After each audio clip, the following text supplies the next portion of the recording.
Hello and welcome. What's up? This is Greg Blackman, Nathan Wasey, Paragons of Goodness. You're right here on Best New Music TV. Bless up! I don't remember any time where I was doing anything other than that.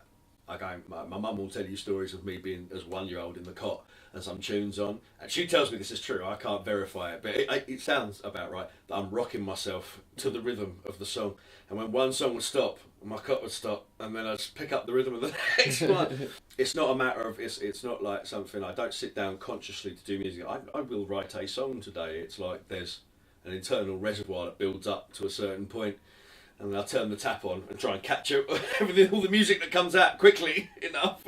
Pass me another bucket,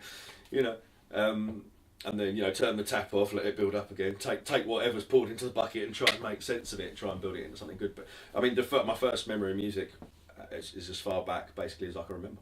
Same here, really. I couldn't say exactly when at all. My whole life, really. Well, again, this goes back to my folks, who were awesome and always incredibly supportive. Is when I was a little kid, I always kind of had a keyboard, but my mum, God bless her, for my I think 11th or 12th birthday, had the incredible prescience to get me this keyboard.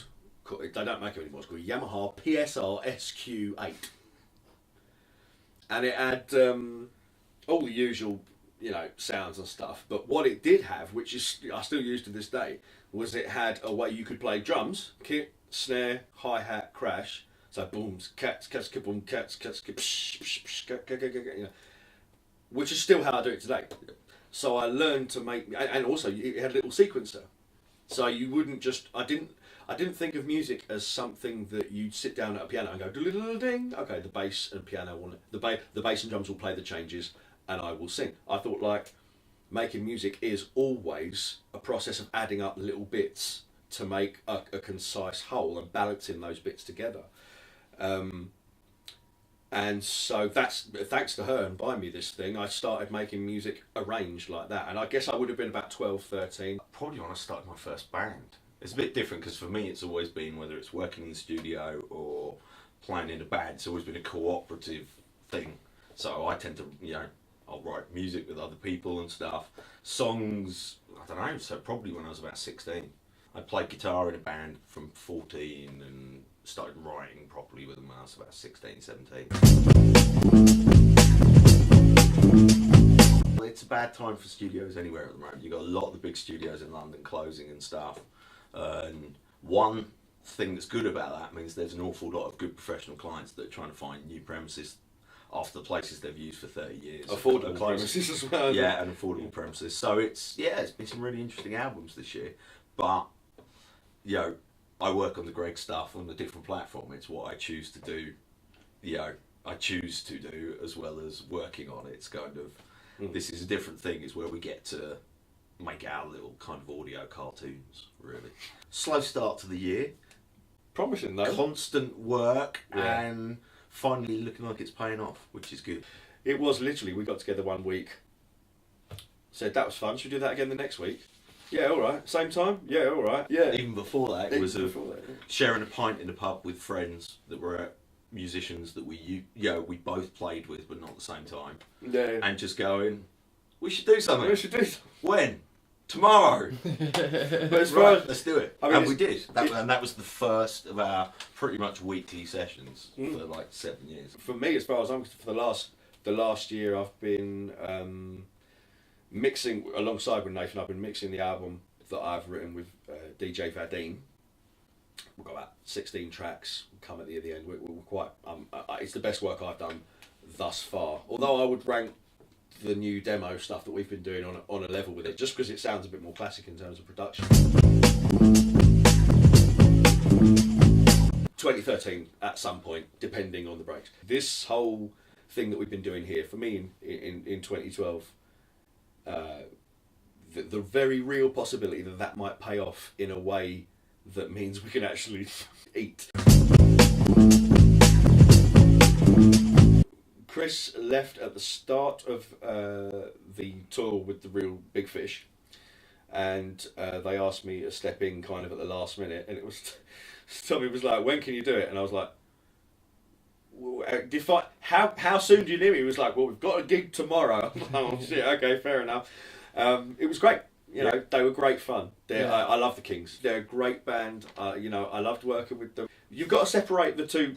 You've got to separate the two things with the Kings. There's the one aspect, which is when you get on stage with them, which is, you know, quite simply one of the finest bands I've ever performed with live, and I've performed with quite a few. I'd put them in, like, you know, of all the people that I've played with, I have to say, you know, top 5. The Kings are definitely in there. They work really hard. They're incredibly hard working. They're incredibly hardcore. A lot of people don't know this about the Kings, but I mean, they tour hard. I mean, it's hard. Look at my face. Hard. Yeah. Okay. Now, I mean, I remember one time where we did Guildfest in Guildford. Played a set. All of us, the entire band, got in Tommy's van and drove to Dover from Guildford, through the Channel Tunnel on the train, then drove all the way through France, all the way through Germany, all the way through Poland, into the Czech Republic, got out of the van and played a stadium gig to about 2,000 people on this huge thing.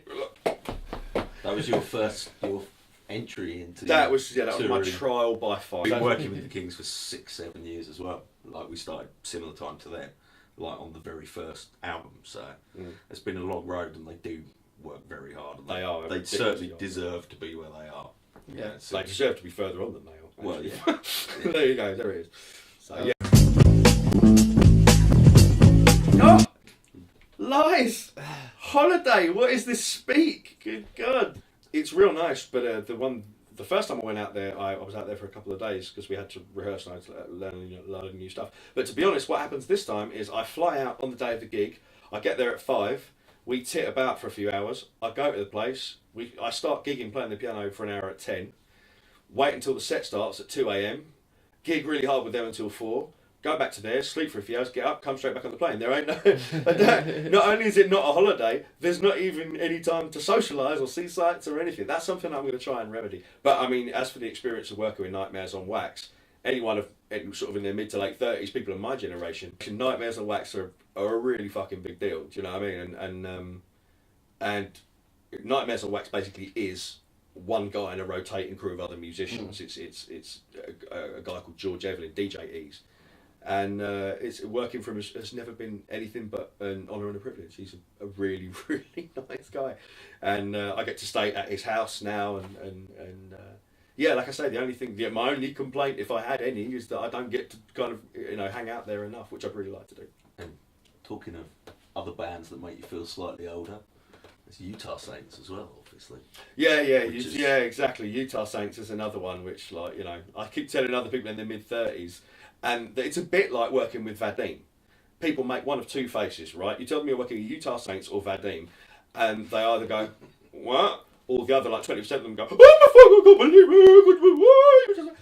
Like and everyone did this to me. Utah Saints, Utah Saints. Now apparently they must have a song that does that. I know this, not because I've heard it, but because every motherfucker I know comes up to me and goes, Utah Saints, and I have to sit there politely smiling. That's 2 days of doing that. That's how their song goes, Yeah. And I did enjoy being the first person to do it in your face when you told yes, me as well. Indeed, to my utter confusion. And they go, you're going to find out eventually what that means, but so many people are going to be doing this to you for the next couple of days. I'm going to first, Utah Saints. I'll just let you find out. Okay, yeah.